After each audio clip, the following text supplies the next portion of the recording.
magandang umaga. Merry Christmas sa bawat isa. It's December 6. Magginaw dito sa barn. Dito na naman po tayo. Just put rice. Oy, good morning da. I'll just put rice Yan. in this. Okay, put it. I'll put in Yan. So, December. Okay, put. I'll put on this hand Okay, yeah. right here. Okay, put in the hands. Let's Yeah, that's the hands. Let- Okay.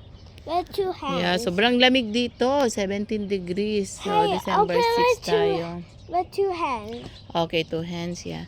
So, napakabuti ng God. Wala akong masabi kundi maraming salamat, Now- God, sa Now we need some. kabutihan mo. Now we need some of these. And Okay, get. we need these. Okay, get. For the Sa cat. kabutihan niya, pagpapala niya. Alam mo kung talagang, yeah.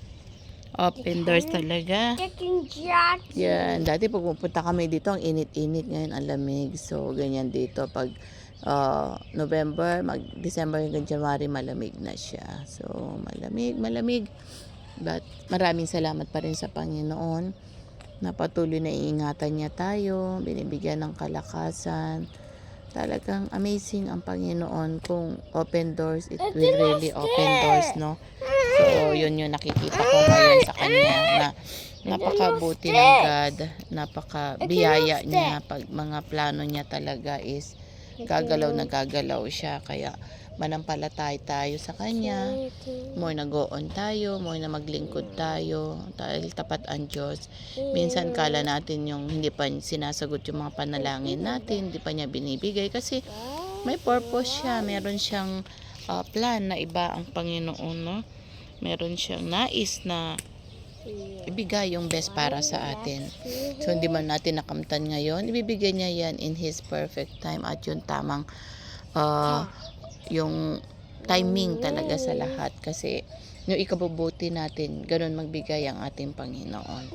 So, yun yung aking maisishare po sa bawat isa at nawa na lagi tayong magpasalamat sa ating Panginoon kasi bad or good man yung mga darating sa atin, tapat po ang ating Panginoon.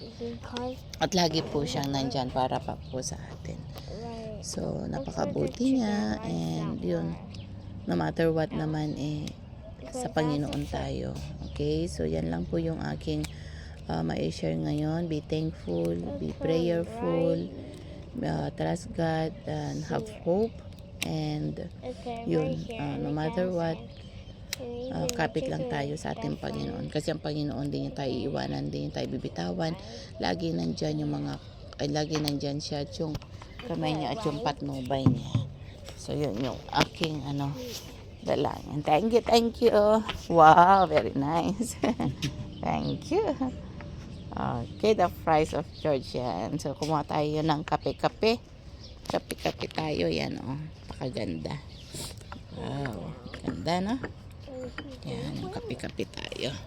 So, maraming salamat sa Panginoon at sa patnubay niya. So, ang kapurihan at pasasalamat ay sa Diyos lamang. To God be the glory. Bye for now.